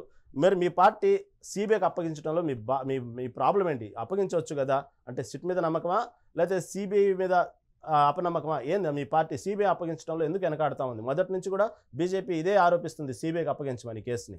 ఎందుకు సిట్తోనే ముగిస్తున్నారు? వాస్తవంగా సిట్ అనేది కూడా రాష్ట్ర ప్రభుత్వం అనుసంధానంగా నడుస్తూ ఉంటాయి. అలాంటప్పుడు ఎక్కడికక్కడ క్లారిటీగా ఉండటానికి, వాళ్ళ పార్టీ పట్ల కూడా నమ్మకంగా ఉండటానికి సిబిఐకి వెళ్ళొచ్చు కదా, ఏంటి సిబిఐకి వెళ్ళడానికి మీ పార్టీ ప్రాబ్లం ఏంటి? సిబిఐకి ఖచ్చితంగా వెళ్తారండి. ఇప్పుడు మీరు చెప్తేనే నేను చెప్తేనే వెళ్ళడానికి కాదు కదా. అంటే వాళ్ళు విచారణలో ఏం తేలుతుంది ఏంటి అనే ఒక అంశాలను చేసుకొని తర్వాత వాళ్ళు సిబిఐకి చేస్తారు. ఇప్పుడు హడావుడిగా చేసేదో లేకపోతే మన వ్యక్తిగతంగా మనం చేసేదో కాదు కదా అండి. అదంతా రాష్ట్ర బడ్జెట్ మీద కావచ్చు, లేకపోతే రాష్ట్ర ప్రజల మీద ఒక వ్యవస్థ మీద నమ్మకం కుదుర్చడానికి జరుగుతున్నట్టు విచారణలో మనం తొందరపడితే కాదది. అది దాంట్లో ఉన్నటువంటి ఉన్నతాధికారులు కావచ్చు, ఇప్పుడు ఉన్న లీడర్స్, అంటే గతంలో ఏం జరిగింది అనేది పాయింట్ టు పాయింట్ తీసుకొని విచారణ జరిపించిన తర్వాత అవసరమైతే ఖచ్చితంగా సిబిఐకి అప్పగిస్తారు. ఖచ్చితంగా రేవంత్ రెడ్డి గారే కదా వాళ్ళ అక్రమాలన్నింటినీ బయట పెట్టి ప్రతి ఒక్కటి బయటికి తీసి దాని మీద గతంలో అధికారంలో లేనప్పుడు పోరాటం చేసింది తనే, ఇప్పుడు అధికారంలోకి వచ్చాక వాళ్ళ అక్రమాలను బయట పెట్టేది తనే. కాకపోతే సమయాన్ని బట్టి దాన్ని బట్టి చేస్తారు. ఎందుకంటే సిట్ అనేది సిబిఐ అనేది మనం అనుకున్నంత ఈజీగా ఇప్పుడు మనం రేపే కావాలి లేకపోతే ఇప్పుడే కావాలి అనే వ్యవస్థ కాదు కదా అండి. ఇప్పుడు జరుగుతున్నటువంటి నిజాలన్నీ బయటికి వస్తున్నాయి. అట్లా అని వాళ్ళని తప్పించడానికో లేకపోతే ఏమి విచారణ జరగందే ఇవన్నీ బయటికి రావట్లేదు కదా. సమయం వచ్చినప్పుడు ఖచ్చితంగా ఎలాంటి అనుమానాలకు తావివ్వకుండా ఖచ్చితంగా శిక్ష విధిస్తారు. అది ప్రత్యక్షంగా ఉన్న వాళ్ళకు పరోక్షంగా ఉన్న వాళ్ళకు ఎంతటి వాళ్ళనైనా వదిలిపెట్టదు. అవునండి, మీరు చెప్పారు. ఎస్ఐబి ప్రభాకర్ రావాలి, ఎస్ఐబి ప్రభాకర్ వస్తే అన్ని విషయాలు బయటకు వస్తాయి అని ఆయన కోసం ఒక పెద్ద యుద్ధమే నడిచింది. ఆయన పిలిపించడానికి ఆయన బెంగళూరు దాకా వెళ్ళటం, బెంగళూరు నుంచి అమెరికా వెళ్ళటం, ఆ తర్వాత అతనికి ఏదో క్యాన్సర్ అని జాండీస్ అని ట్రీట్మెంట్ తీస్తున్నారని ఆ విధంగా కాలయాపన జరిగింది మొన్నటి వరకు. అప్పటి వరకు ఈ శ్రవణ్ కుమార్, ప్రణీత్ రావు, భుజంగరావు వీళ్ళ అరెస్టులు, వాళ్ళు చెప్పిన వాగ్మూలాలు మొత్తం తీసుకున్నారు. ప్రభాకర్ వస్తే మొత్తం దీనికంటే ఒక క్లారిటీ వచ్చింది అన్నారు. కానీ ప్రభాకర్ ఏదైతే సుప్రీంకోర్టు సంబంధించినటువంటి రిలీఫ్తో ఆయన బయటకు రావడం జరిగింది. ఓకే వచ్చారు సుప్రీంకోర్టు రిలీఫ్తో, ఇప్పుడు అన్ని బయటకు వస్తాయి అన్నారు. ఇప్పటికీ 6-7 సార్లు విచారణ జరిగింది. దీని విచారణలో ఏం తేలింది? ఒక పక్కేమో విచారణకు సహకరించట్లేదు, అవును కాదు తెలియదు తెలుసు ఈ సమాధానాలు తప్ప ప్రభాకర్ ఎటువంటి సమాధానాలు చెప్పట్లేదు అంటే సుప్రీంకోర్టు కూడా ఆశ్రయించడం జరిగింది సిట్ విచారణ. మళ్ళీ అలాంటప్పుడు ఎందుకు దానికి సంబంధించి అతను వచ్చిన తర్వాత కూడా దానికంటూ ఒక క్లారిటీ వచ్చింది, ఫైనల్ అయింది కేసు అన్న తర్వాత అతను సహకరించకపోయేటప్పుడు దీని మీద అనేక అనుమానాలు తావిస్తున్నాయి. దీన్ని ఎలా చూడాలి? సహకరించకపోవడానికంటూ ఏం లేదండి. వాళ్ళు చెప్తూ వస్తున్న దాన్ని బట్టి ఏమంటున్నారు, 4000 ఫోన్ ట్యాప్లు అనేది అది అసహజమైనది, అంటే దాన్ని పరిగణలోకి తీసుకోరు కాబట్టి తను చెప్పిన అటువంటి సమాచారాన్ని వాళ్ళు పరిగణలోకి తీసుకొని ఇప్పుడు ఒక్కొక్కరిగా తీస్తున్నారు. దాంట్లో ఏది అవసరం లేదనేది కూడా ఒక ముఖ్యమైన పాయింటే. చెప్తున్నాను కదా, తను చెప్పడం ద్వారానే ఇప్పుడు ఇప్పుడు ఐఏఎస్లు కావచ్చు, ఐపీఎస్లు కావచ్చు, వ్యాపారవేత్తలు కావచ్చు, సినీ పరిశ్రమల వాళ్ళు కావచ్చు, వాళ్ళు ఏమంటున్నారు, రివ్యూ ఆమోదంతో ఉన్నతాధికారులు చెప్పితేనే మేము చేశాము, దీని వెనకాల వీళ్ళు ఉన్నారు అనేది చెప్తూ ఉన్నారు. దాంట్లో వాళ్ళు సహకరించపోవడానికి అనంటే అది కొంచెం లేట్ అవ్వచ్చు, కానీ ఎట్టి పరిస్థితుల్లో ఎవరిని కూడా దీంట్లో తప్పించడానికి గాని లేకపోతే ఈ కేసు నుండి ఎవరినో మభ్యపెట్టడానికి మాత్రం ఎట్టి పరిస్థితుల్లో తావివ్వరు రేవంత్ రెడ్డి గారు. ఇది మాత్రం ఖచ్చితంగా జరుగుతుంది, ప్రతి ఒక్కరికి శిక్ష మాత్రం పడుతుంది దీంట్లో. ఇది కొంచెం లేట్ కాదండి. ఏంటి అంటే ఇది ఆల్రెడీ నత్తనడక నడుస్తుంది. మీరు ఇంతకు ముందు అన్నట్టే వాళ్ళు యుఎస్ లో ఉండి వాళ్ళని తీసుకురావడానికి మనకి ఒక కోర్టును ఆశ్రయించి తీసుకొని రావడం జరిగింది. అంత లోపలనే మీకు తెలుసు మొత్తం సర్వర్స్ ని అన్నిటినీ కూడా కాలబెట్టడం జరిగింది, వాటిని అన్ని రుజువులు లేకుండా చేయడం జరిగింది. దానివల్ల ఎన్నో ముఖ్యమైన విషయాలు కూడా అందులో సేవ్ అయి ఉండొచ్చు, అవి కూడా డిస్మాటిల్ అయినాయి. ఇంకా డిలే చేస్తుంటే ఏమవుతుంది అంటే అన్ని కూడా సాక్ష్యాలన్నీ కూడా మాయమయ్యే అవకాశం ఉంటది. కాబట్టి రేవంత్ రెడ్డి గారికి ఎటువంటి చిత్తశుద్ధి ఉన్నా వెంటనే దీన్ని సిబిఐకి అప్పచెప్పాలి. సిబిఐకి అప్పచెప్పినప్పుడు వాళ్ళే ఒక మాట అంటున్నారు కదా, దీని వెనుక పెద్ద పెద్ద తలలు ఉన్నాయని. పెద్ద పెద్ద తలల్ని విచారించేటువంటి సత్తా మీన్స్ ఏంటంటే వాళ్ళకి అధికారం లేదు సిట్కి, కానీ సిబిఐకి ఆ అధికారం ఉంటది. కాబట్టి రేవంత్ రెడ్డి గారు వెంటనే దాన్ని సిబిఐకి అప్పచెప్తేనే ఇందులో ఉన్న వాళ్ళు ఎవరైతే మొత్తం బయటకు వచ్చి న్యాయ వ్యవస్థ అనేది మనకి కాపాడుకొని మన రాజ్యాంగాన్ని మనం కాపాడుకున్న వాళ్ళం అవుతాం. శ్రీనివాస్ గారు, ఈ ఫోన్ ట్యాపింగ్ చూస్తే అన్ని రంగాల్లో ఉన్నటువంటి ప్రముఖుల యొక్క ఫోన్ ట్యాపింగ్ అయింది అన్నటువంటి వార్తలు వస్తున్నాయి. వాస్తవంగా మళ్ళీ మనం మాట్లాడుకుంటే అధికారులు ఇలా ప్రముఖమైనటువంటి అన్ని రంగాల్లో ఉన్నటువంటి ప్రముఖుల యొక్క ఫోన్ ట్యాపింగ్ చేసి అందరినీ గ్రిప్లో పెట్టుకొని అధికారులు ఏం చేయాలనండి? అది నమ్మశక్యంగానే ఉందా? వాస్తవంగా అధికారులు గ్రిప్లో పెట్టుకుని ఏం చేస్తారు? దీన్ని ఓన్లీ అధికారులకి అవసరమైంది, దీని వెనక ఏదో కథ నడవలేదంటారా? దీన్ని ఎలా చూడాలి శ్రీనివాస్ గారు? మళ్ళీ కూడా చెప్తున్నాను, ఇప్పుడు ఆరోపణలు ఎదుర్కొంటుంది బీఆర్ఎస్ ప్రభుత్వం, ఆరోపణలు చేసింది కాంగ్రెస్ పార్టీ ప్రభుత్వం. ఆరోపణలతో పాటు అధికారులు దాని మీద ఒక సిట్ అని ఒక ప్రత్యేక విచారణ సంఘాన్ని ఏర్పాటు చేసి విచారణ జరుపుతుంది. ఆరోపణలు ఎదుర్కొనే వ్యక్తులు ఆరోపణలు ఎదుర్కొనే వ్యక్తులు ఆరోపణలు చేసిన వాళ్ళకి సహకరించాలి. ఆ దిశగా జరుగుతున్నంతసేపు మేము దాన్ని సహకరించకపోతే తప్పుడు వ్యక్తులుగా చిత్రీకరించబడతాం. కాబట్టి ఇప్పుడు ఇంతవరకు అది ఏం నిరూపణ జరగలే కదా. విచారణ జరిగినంతసేపు డెఫినెట్ గా మరకలు అంటిస్తారు. బీజేపీ ప్రభుత్వంలో ఇవాళ ఈడీ లేకపోతే ఇన్కమ్ ట్యాక్స్ ఐటీ పేరు మీద 30,400 కేసులు చేసింది. దాంట్లో 0.1% కూడా సక్సెస్ రేట్ లేదు. ఎంతో మందికి ఎంపీలకు, మాజీ ఎంపీలకు, మాజీ ముఖ్యమంత్రులకు మరకలు అంటించి వాళ్ళు పార్టీలో కూడా చేసుకున్న తర్వాత ఆ కేసులు ఎక్కడ పోయినాయో వాళ్ళు ఎక్కడ పోయినారో తెలియదు. కాబట్టి మరకలు అంటించిన ఇప్పుడు దీని పట్ల విచారణ జరుగుతుంది. 330,000 4,016 ఏమంటున్నారు, 4,016 మందిని చేసిండ్రు, లేదా వాళ్ళ డ్రైవర్ని చేసిండ్రు, లేకపోతే ఇంకెవరినో కార్యకర్తను చేసిండ్రు, ఎవరిని పడితే వాళ్ళని చేసిండ్రు. కార్యకర్తను చేస్తారా? ఎవరన్నా ఫోన్ ట్యాపింగ్ అనేది ఓ చిన్న కార్యకర్తను చేస్తారా అనండి? చెయ్యరు.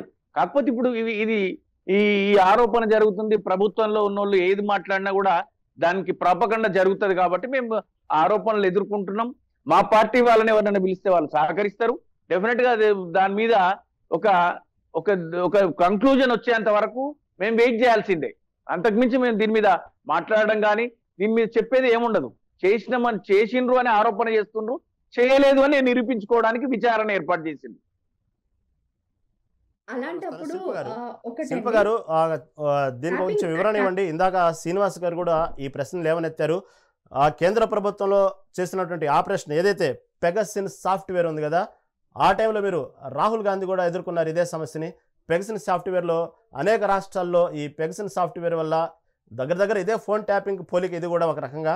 దీనివల్ల ఇటు కలకత్తాలో మమతా బెనర్జీ కానివ్వండి, అనేక ప్రభుత్వాలు అనేక చోట్ల రాష్ట్ర ప్రభుత్వాలని కూలగొట్టడంలో బీజేపీ ఇటువంటి పాత్ర పోషించింది. ఫోన్ ట్యాపింగ్ లాంటిది పెగసిన్ సాఫ్ట్వేరు. స్వయంగా పెగసిన్ సాఫ్ట్వేరు మేము కొన్నాము అని బీజేపీ కూడా ఒప్పుకుంది. మరి దాంతో పోల్చుకుంటే ఈ ఫోన్ ట్యాపింగ్కి పెగసిన్కి పెద్ద తేడా ఏందంటే ఏమంటారు మీరు? లేదండి, ఆ సాఫ్ట్వేర్ కొనుగోలు ఎందుకు జరిగింది అనేది కూడా మా క్లియర్గా చెప్పడం అనేది జరిగింది. దాని మీద విచారణ జరుగుతుంది, దానిలోని నిజానిజాలు బయటికి వస్తున్నాయి. కానీ ఇక్కడి విషయానికి తీసుకుంటే అంటే బేసిక్ ఏదైతే ఉందో ట్యాపింగ్ సర్వర్ని ఒక రూమ్లో పెట్టడం జరుగుతుంది. ఆ రూమ్కి ఒక ఆథరైజ్డ్ పర్సన్ మాత్రమే వెళ్ళాల్సి ఉంటుంది. కానీ ఇక్కడ ప్రతి ఒక్కరికి యాక్సెస్ ఇవ్వడం జరిగింది. Almost most of the people access ఇవ్వడం అనేది జరిగింది. దాని ప్రైవేట్ వ్యక్తులు ఎవరైతే ఈ ప్రభాకర్ రావు గారు ఉన్నారో వాళ్ళు వాళ్ళ టీం మెంబర్స్ని వాడుకోకుండా ప్రైవేట్ వ్యక్తుల్ని హైర్ చేసుకొని ఆ ట్యాపింగ్ సర్వర్ని కూడా ఒక అన్సెక్యూర్డ్ ప్లేస్లో పెట్టడం జరిగింది. దీన్ని బట్టే మనకు అర్థమవుతుంది అప్పటి ప్రభుత్వము అంటే ఒక బాధ్యతారాహిత్యంగా అంటే ఎట్లా వ్యవహరించింది. మీ ప్రభుత్వం బాధ్యతతో చేస్తున్నారండి. బీజేపీ ప్రభుత్వం సెంట్రల్ గవర్నమెంట్ ఒక బాధ్యతతో చేస్తుంది. ఆనాటి ప్రభుత్వం బాధ్యత లేకుండా చేసింది, అంతేనా? 12 రాష్ట్రాలను ప్రభుత్వాలను కూల్చివేసిండ్రు. ఒక ప్రతిపక్ష నాయకుడిని అతని పైన నిఘా పెట్టింది. ఇదేనా మీరు చేసింది? ఒక ముఖ్యమంత్రి ఏం చేస్తున్నారు అనేటువంటిది నిత్యం ఆమె కదలికల మీద పెట్టిండ్రు. ఇవన్నీ కరెక్టే. బీజేపీ ప్రభుత్వం ఏది చేసినా స్పష్టత ఉంటది. ఇప్పుడు బీజేపీ బీఆర్ఎస్ పార్టీలు ఇప్పుడు మాటికి మాట్లాడితే బీజేపీ వాళ్ళు బీఆర్ఎస్ పార్టీకి మద్దతు ఇస్తున్నారు, కాంగ్రెస్ అంటున్నారు. ఇప్పుడు టీఆర్ఎస్ వాళ్ళు వచ్చేసి బీజేపీ. అంటే ఇక్కడ వాళ్ళ కొంతన అంటే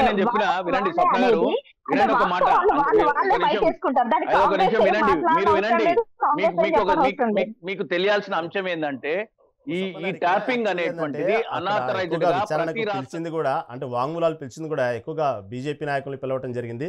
పదే వాస్తవంగా అసలు బీజేపీ నాయకులు తెర ముందుకు పెద్దగా లేరండి. ఏదైతే ట్యాపింగ్ వ్యవహారం బయటకు వచ్చినప్పుడు మీరు చెప్పినట్టుగానే నిజంగా మొదటి నుంచి రేవంత్ రెడ్డి దీని మీద పోరాడింది.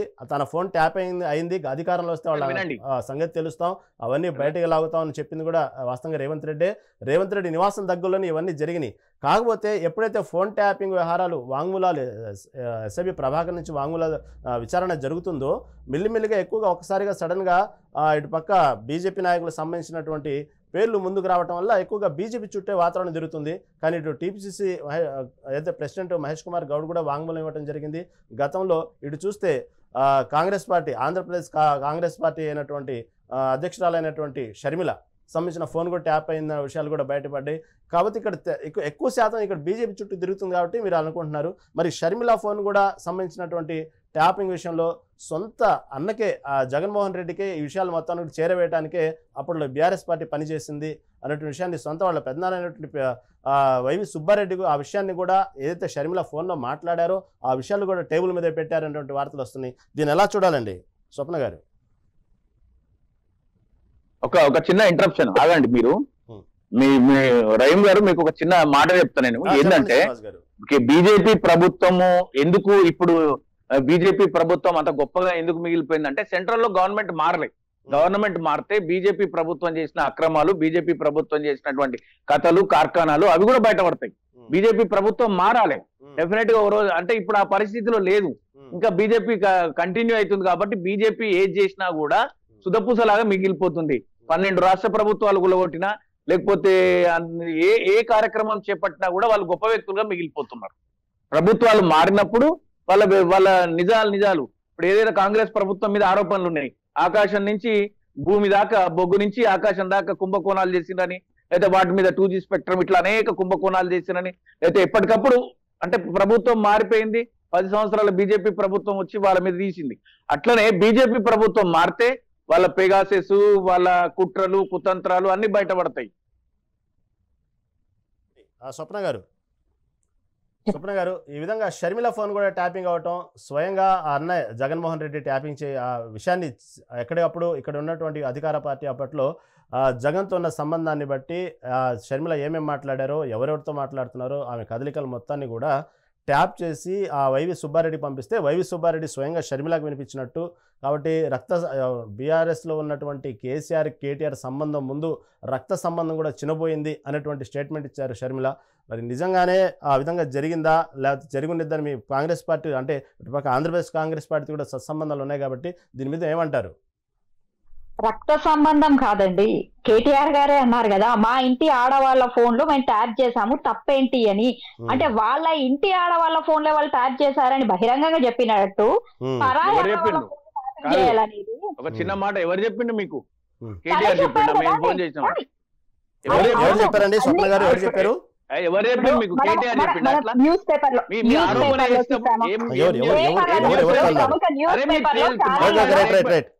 స్టేట్మెంట్ ఇచ్చేటప్పుడు ఓకే ఏం statement ఇస్తారు మీరు?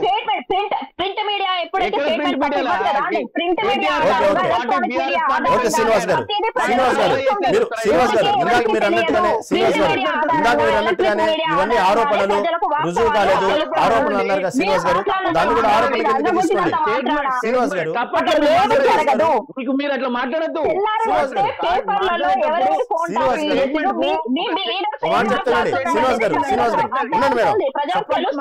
శిల్ప గారు ఉండండి, స్వప్న గారు ఉండండి, స్వప్న గారు ఒక్క నిమిషం.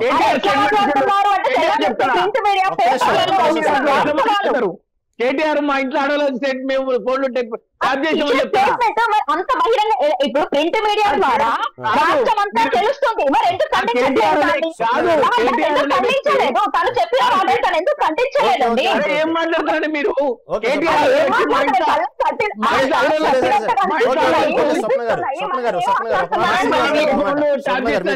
ఆగండి స్వప్న గారు, ఆగండి ఒక నిమిషం. శ్రీనివాస్ గారు, మీరు ఇందాకన్నట్టు అనేక ఆరోపణలు వచ్చినాయి, అవన్నీ ఆరోపణలే, ఏది నేరం రుజువు కాలేదు, ఈ మొత్తం కూడా బీఆర్ఎస్ మీద కావాలని నిందలేస్తున్నారు, అవన్నీ బయటపడతామేమో అన్నారు కదా, అలాంటి ఆరోపణలో భాగంగానే ఇవాళ అంటే పుట్టుకొస్తా ఉంటాయండి, దాని గురించి పెద్ద సీరియస్ కాదు. కాకపోతే మీరు ఒక చిన్న విషయం అండి శ్రీనివాస్ గారు, మరి ఇంత నడుస్తున్నప్పటికీ కూడా బనకచర్ల ప్రాజెక్టు విషయంలో బహిర్గతంగా ఇటు కాళేశ్వరం సంబంధించిన విషయాల్లో కూడా హరీష్ రావు అంత భారీ ప్రెజెంటేషన్లు ఇచ్చి సుదీర్ఘమైనటువంటి ప్రెజెంటేషన్లు ఇచ్చి కావాలంటే మేము తెలంగాణకి ఈ విధంగా న్యాయం చేసాం, ఇంత విధంగా రైతులకు ఈ విధంగా నీటికి సంబంధించినటువంటి ప్రాబ్లం లేకుండా చేసాం అనేటువంటి బనకచర్ల విషయంలో కానివ్వండి, కాళేశ్వరం సంబంధించిన కానివ్వండి, ఇటు బనకచర్ల అన్యాయం జరుగుతుంది, ఇటు కాళేశ్వరం విషయంలో మేము తీసుకున్న నిర్ణయాలు అనేటువంటి ప్రెజెంటేషన్ ఇచ్చినటువంటి హరీష్ రావు ఇంత పెద్ద ఘోరమైనటువంటి విషయాలు, అసలు చెప్పకూడనటువంటి భారీ క్రైమ్, ఈ విధంగా రాష్ట్ర రాజకీయాలను కుదిపేస్తున్నటువంటి వార్తలు బీఆర్ఎస్ మీదే, అప్పట్లో ఉన్నటువంటి బీఆర్ఎస్ పార్టీ మీదే వస్తున్నప్పుడు ఎందుకు ఈ రోజు వరకు కేసీఆర్ కానీ కేటీఆర్ కానీ హరీష్ రావు కానీ ఎందుకు దీని మీద స్పందించట్లేదు, ఎందుకు మీడియా ముందుకు రావట్లేదు, ఎందుకు వివరణ ఇచ్చుకోవడానికి ప్రయత్నించట్లేదు,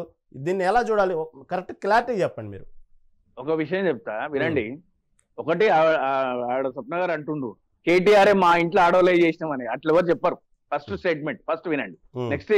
నెక్స్ట్ ఏంటంటే ఇది బనకచెర్ల ప్రాజెక్టు కాళేశ్వరం ప్రాజెక్టు గురించి మాట్లాడకపోవడానికి కారణం ఏంటంటే దాంట్లో A1 గా ఎవరైతే మనం మాట్లాడుతున్నామో ప్రత్యక్షంగా ముద్దాయి A1 ఎవరని అంటున్నామో మనం ప్రభాకర్ రావు గారు, ఆయననే విచారిస్తున్న తర్వాత బీఆర్ఎస్ స్పందించాల్సినటువంటి అవసరం లేదు. టెలిఫోన్ ట్యాపింగ్ లా డెఫినెట్ గా ఎప్పుడు స్పందిస్తుంది బీఆర్ఎస్ అంటే బీఆర్ఎస్ పార్టీ అధిష్టానాన్ని పిలిచి విచారణకు పిలిచి మాట్లాడినటువంటి సందర్భం కనుక వస్తే భవిష్యత్తులో ఏమో దాన్ని కూడా రుద్దుకొచ్చేటువంటి ప్రయత్నం చేస్తే చేయొచ్చు.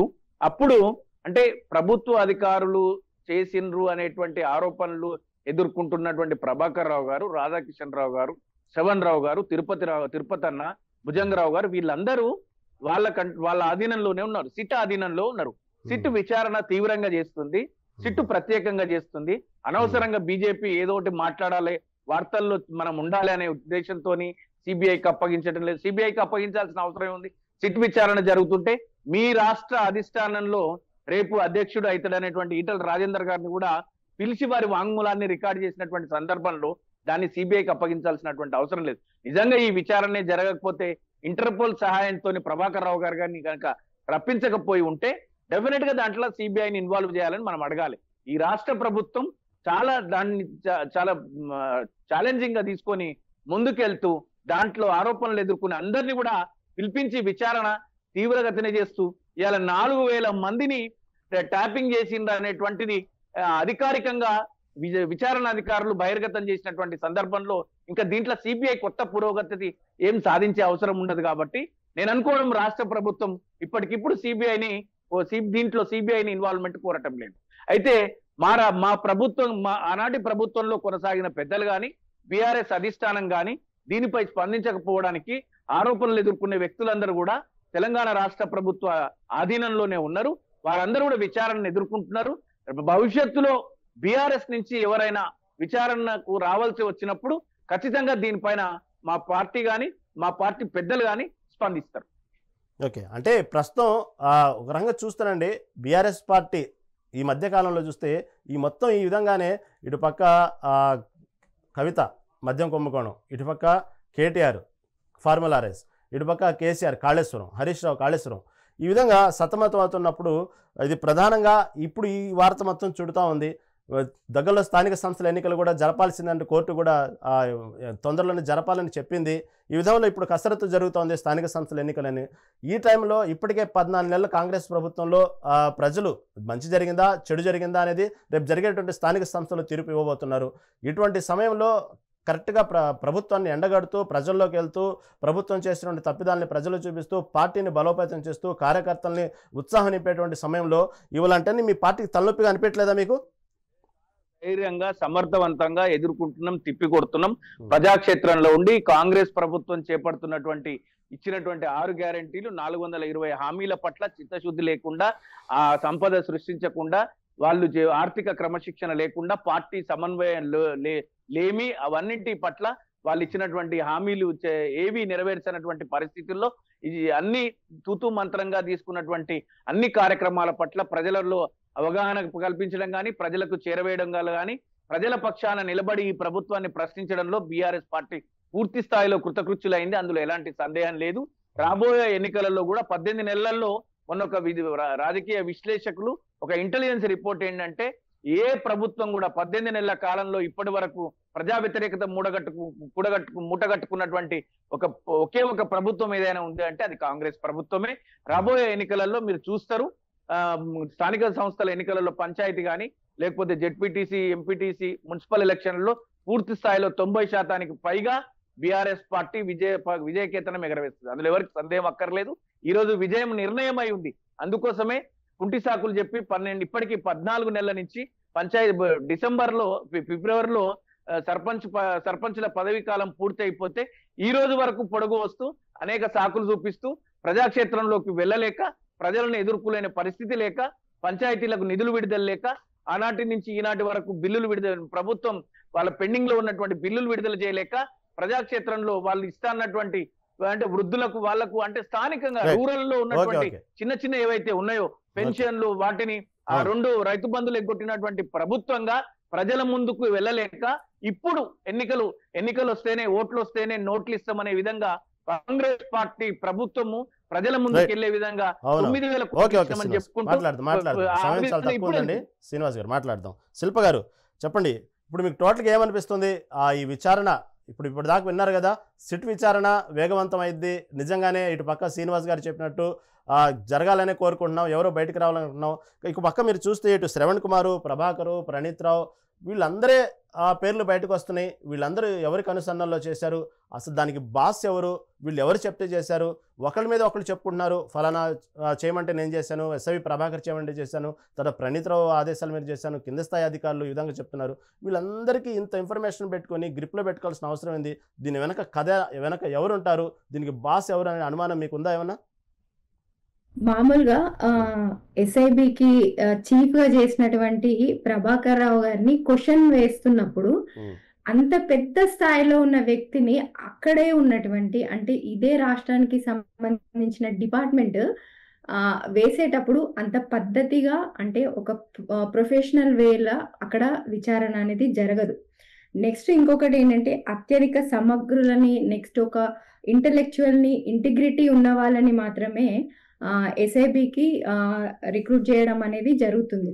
కానీ అంత రిక్రూట్ చేసినాక కూడా వాళ్ళు ఒక ఏంటి అని అంటే ఒక దేశానికి వాళ్ళకి ఇచ్చినటువంటి పవర్కి కట్టుబడి ఉండి ఉండాల్సింది ఉండే. కానీ వాళ్ళు ఏంటంటే ప్రైవేటు వ్యక్తుల సహాయం తీసుకొని ప్రైవేటు వ్యక్తుల్ని ఇన్వాల్వ్ చేసి ఆ ట్యాపింగ్ సర్వర్ని డిస్మాటిల్ చేసి ఇట్లా చాలా చేసి ఏముంటుంది అంటే ఇక్కడ నేను చెప్పాలనుకుంది ఏంటంటే అక్కడ ఉన్నటువంటి ప్రూఫ్స్ అన్నిటినీ కూడా డిస్మాటిల్ చేయడం జరిగింది. ఇక్కడ క్లియర్ గా అర్థమవుతుంది ఏ ఎలక్షన్ లో అప్పుడు ఈ ఫోన్ ట్యాపింగ్ అనేది జరిగింది. మెయిన్ గా 2018లోనే కానీ ఆ తర్వాత మొన్న నవంబర్ ఎలక్షన్స్ అప్పుడే కానీ అంటే ఏంటిది అని అంటే ఆ టైంలో అప్పుడు అధికారంలో ఉన్నటువంటి వ్యక్తులు వీళ్ళని మిస్యూజ్ చేసుకోవడం అనేది జరిగింది. అక్కడ ఉన్నటువంటి పెద్ద వ్యక్తులు ఎవరైతే వీళ్ళకి డైరెక్షన్స్ ఇవ్వడం వల్ల అందరిది కూడా ఫోన్ ట్యాపింగ్ చేసిందనే జరిగింది. నెక్స్ట్ పాయింట్ ఏంటంటే వాళ్ళు ఇన్సెక్యూర్డ్ ఉండడం వల్ల షర్మిల ఫోనే కాదండి ఇక్కడ ఉన్నటువంటి కవిత ఫోన్ కూడా ట్యాప్ చేయడం అనేది జరిగింది. అది వాళ్ళు కూడా అనడం జరిగింది. అంటే ఏంటంటే వాళ్ళల్లో ఇన్సెక్యూర్ ఫీలింగ్ ఉండి వాళ్ళ పార్టీలో ఉన్న వ్యక్తులనే కాకుండా ప్రతిపక్షంలో ఉన్న వ్యక్తులు ప్రతి ఒక్కరిని ట్యాప్ చేయడం జరిగింది. సో కాంగ్రెస్ గవర్నమెంట్కి ఇప్పుడు చిత్తశుద్ధి ఉంటే, ఎందుకనంటే విచారణ అనేది ఒక ప్రాపర్ వేలో వెళ్ళాలి అని అంటే అప్పుడు ఉన్నటువంటి వాళ్ళు కొంతమంది కాంగ్రెస్ లోకి రావడం జరిగింది. కాబట్టి కాంగ్రెసే ఇనిషియేషన్ తీసుకొని, ముఖ్యంగా రేవంత్ రెడ్డి గారు ఇనిషియేషన్ తీసుకొని ఇది సిట్ నుంచి జరగదు, దీన్ని సిబిఐకి అప్పగించినట్టయితే ఇది దీంట్లో త్వరితగతిన మనకి రిజల్ట్ అని వస్తుంది. లేకపోతే ఇప్పుడు మిగతా ఉన్న ఎటువంటి స్కీములు పెట్టి స్కాములు చేసిండ్రో ఆ స్కామ్ లో భాగంగానే ఇది కూడా కొన్ని రోజులు హవా చూపించేసి మళ్ళీ సైలెంట్ అయ్యే అవకాశం ఉంది. అందుకనే మా ఎంపీస్ కానీ కిషన్ రెడ్డి గారు అధ్యక్షులు కానీ వీళ్ళందరూ కూడా కోర్టు ద్వారా కోరడం అనేది జరుగుతుంది, దీన్ని సిబిఐకి అప్పగింపాలని. స్వప్న గారు, ఏదైతే మాజీ ఎస్ఐబి డైరెక్టర్ ప్రభాకర్ రావు మీదే అందరూ కలిసి ఆయన మీద నెట్టేస్తున్నారు. యాక్చువల్గా ఇది ప్రణీత్ రావు సంబంధించినటువంటి పదవుల అప్పగింతలో భాగం ఇదంతా జరుగుతూ ఉంది అంటున్నారు. నిజంగా అటువంటి కన్ఫర్మేషన్ అయిందనుకోండి, అలాంటి పరిణామాలు ఉన్నాయనుకోండి, అప్పుడు ఇది ఈ కేసు ఎలా మలుపు తిరిగిద్ది అనుకుంటున్నారు? ఇప్పుడు చెప్పాను కదా అండి, ఎంతటి వారినైనా ఉపేక్షించేది లేదు. ఎవరినైనా కానీ చట్టం తన పని చేసుకెళ్తుంది. దీంట్లో ఎంత పెద్ద వాళ్ళైనా, ఎంత పెద్ద లీడర్లున్నా, ఎవరున్నా గాని ఖచ్చితంగా శిక్షకు అర్హులే వాళ్ళు. ఆ దిశగానే రాష్ట్ర ప్రభుత్వం వెళ్తుంది, వెళ్తది. ఇప్పుడు శిల్పా గారు అన్నట్టుగా సిట్ కాదు, ఇది కేంద్రానికి సిబిఐకి అప్పగించాలి అని అన్నప్పుడు ప్రాథమిక వాచన తేలిన తర్వాత అది ఏ మేరకు ఇక్కడ జరిగింది, తర్వాత దీన్ని సిబిఐకి ఏ విధంగా అప్పగించాలనేది కూడా ఖచ్చితంగా విచారణ జరిగిన తర్వాత అప్పజేస్తారు ఖచ్చితంగా. ఎందుకంటే ఇది ప్రజాస్వామ్యం మీద, పోలీస్ వ్యవస్థ మీద ప్రజలకి నమ్మకాన్ని కుదిర్చే ఒక బాధ్యత ఇది. అంటే ప్రతి ఒక్క ఫోన్, అంటే ఒక సామాన్యుడి ఫోన్ కూడా ట్యాప్ చేయడం అనేది అది ఒక చిన్న విషయం ఏం కాదు. కాబట్టి ఖచ్చితంగా దీంట్లో న్యాయం జరుగుతుంది. దీంట్లో ఇన్వాల్వ్ అయిన ప్రతి ఒక్కరికి శిక్ష పడుతుంది. ఇది సిట్టే కాదు, అవసరమైతే సిబిఐకి కూడా ముందు ఇంకా సిబిఐకి కూడా అప్పగించే టైం వస్తే ఖచ్చితంగా జరుగుతుంది. అది దీంట్లో ఎవరిని వదిలిపెట్టే సమస్య మాత్రం లేదు. Okay, right right right. Srinivas గారు, యాక్చువల్గా దీంట్లో అటు ఇటు చూసిన కేసులు అన్నింటిలో చూస్తే ఎక్కువగా అధికారులే బలిపస్సులు అవుతున్నారు. ఒకవేళ అధికారులు పాజిటివ్ స్టేట్మెంట్స్ ఇస్తే బీఆర్ఎస్ దగ్గర ప్లాన్ బి ఏమైనా ఉందా, లేకపోతే మీ నాయకుడు చెప్పినట్టు లొట్టలో కేసు, తొక్కలో కేసు అని అంటుంటారు కదా, అలాంటి కేసుల కింద తీసుకోవాలి ఇవన్నీ? డెఫినెట్ గా ఒక మాట చెప్తున్నాను, ఈ చట్టాన్ని గౌరవించాల్సినటువంటి వ్యక్తులుగా, రాజ్యాంగాన్ని పరిరక్షించాల్సినటువంటి బాధ్యత గల వ్యక్తులుగా ఏ కేసునైనా, ఈ కేసే కాదు ఏ కేసు అయినా, ఈ ఫార్ములా అయినా, ఈ కేసు అయినా, కాళేశ్వరం అయినా, ఫోన్ ట్యాపింగ్ అయినా, ఏదైనా వాటిని ఎదుర్కోవాలి. బాధ్యతగా వాటిని గౌరవించి విచారణకు హాజరవుతాం. నిజానిజాలు నిగ్గు తెలుస్తాం. దోషులు అది ముద్దాయిగా ఆరోపణ ఉన్నటువంటి మేము నిర్దోషులుగా బయటకు వస్తాం. ఈరోజు ముఖ్యమంత్రి గారే కానీ ఇంకా అందులో మనం ప్రత్యక్షంగా ఆయన పట్టుబడ్డారు కదా 50 లక్షలు ఇస్తూ, ఆయన ముఖ్యమంత్రిగా కొనసాగుతున్నారు. ఆయన కేసే ఇప్పటి వరకు ఇంకా తేలలేదు. మేమేం అట్లా పక్కదారి పట్టట్లేదు కదా, నా కేసు కొట్టేయమని ఏం కోరుకోవటం లేదుగా. మేము డెఫినెట్ గా మేము we support all the constitutional wings. రాజ్యాంగ చట్టబద్ధమైనటువంటి విచారణ సంస్థలన్నిటికీ కూడా బీఆర్ఎస్ పార్టీ అధిష్టానం, బీఆర్ఎస్ పార్టీ నాయకులు హాజరవుతారు, సహకరిస్తారు, విచారణ ఎదుర్కొంటారు, విచారణలో నిర్దోషులుగా బయటకు వస్తారు. అంతవరకు మేము సహకరిస్తాం. అది మా బాధ్యత. సమాజంలో దిశానిర్దేశం చేయాల్సినటువంటి వ్యక్తులుగా అది మా బాధ్యతగా మేము బాధ్యత నెరిగి ప్రవర్తిస్తాం. అంతేగాని కేసు ఎలాంటిదైనా, అది లోటపీస్ కేసు అయినా, పెద్ద కేసు అయినా, స్ట్రాంగ్ కేసు అయినా, ఏ కేసు అయినా, కేసు ఎలాంటిదైనా దాని విచారణను ఎదుర్కోవాల్సినటువంటి అవసరం ఉంది. విచారణను ఎదుర్కొంటారు. ఇప్పటికే ఏ విచారణకు వెళ్తున్నా మాజీ ముఖ్యమంత్రి కేసీఆర్ గారు లాంటి వ్యక్తి కూడా జస్టిస్ పిసి ఘోష్ కమిటీకి ఎదురుగా కూడా హాజరైనటువంటి సందర్భం మీరు చూసిండ్రు. కాబట్టి విచారణ నుంచి తప్పుకునేటువంటి ప్రయత్నం లేదు. డెఫినెట్ గా సహకరిస్తాం. అందులో ఎవరు కూడా డిబేట్ లో పాల్గొనేందుకు కాసు శిల్ప గారికి, అదేవిధంగా గుంటి స్వప్న గారికి, బచ్చు శ్రీనివాస్ గారికి ధన్యవాదాలండి. అది ఏదేమైనప్పటికీ కూడా ఈ ఫోన్ ట్యాపింగ్ వ్యవహారం రోజు రోజుకి అనేక మలుపులు తిరుగుతుంది. ఇది నియోజకవర్గ స్థాయి నుంచి రాష్ట్రాలు కూడా దాటి వెళ్ళింది ఈ ఫోన్ ట్యాపింగ్ విషయం. ఇప్పటికే ఏబిఎన్ రాధాకృష్ణమూర్తి, అదేవిధంగా ఐఏఎస్, ఐపీఎస్, సినీ ప్రముఖులు, ఇప్పుడు రాజకీయ నాయకులు మొత్తం మారిపోయి ఇప్పుడు నియోజకవర్గ స్థాయి నాయకులు దాకిలింది ఫోన్ ట్యాపింగ్. అసలు వాస్తవంగా ఈ ఫోన్ ట్యాపింగ్ యొక్క సాక్ష్యాలు అక్కడ మూసినది, అదేవిధంగా వికారాబాద్ ఫారెస్ట్లో అక్కడ పడున్నాయి ఆ సాక్ష్యాలు. కానీ ఇక్కడ వాంగ్మూలాలు, ఏసీబీ ప్రభాకర్ వాంగ్మూలాలు, ఈ రికార్డులు, ఈ విచారణలు ఎంతవరకు వెళ్ళిద్ది అనేది మాత్రం చూడాల్సిందే. ఈ కేసు త్వరితగతిన పూర్తయితే దీనికి సంబంధించినటువంటి ఎవరైతే నేరస్తులు ఉన్నారో వాళ్ళకు తొందరగా శిక్ష పడాలనేటువంటి అవకాశం ఉంది, అవసరం ఉంది. ఎందుకంటే ఇది వ్యక్తిగత హననం, చాలా గోప్యమైనటువంటి సమాచారాన్ని బయట పెట్టడం క్షమించరాని నేరం. కాబట్టి ఇవన్నీ ఆ మూసినది వికారాబాద్ ఫారెస్ట్లో మునిగిపోయినటువంటి సాక్ష్యాలని బయటకు తీసి వీళ్ళ వాంగ్మూలాలతో పోల్చి ఇవన్నీ ఎప్పటికి తెలుస్తారో చూద్దాం. చూస్తూనే ఉండండి మెగా 9 టీవీ.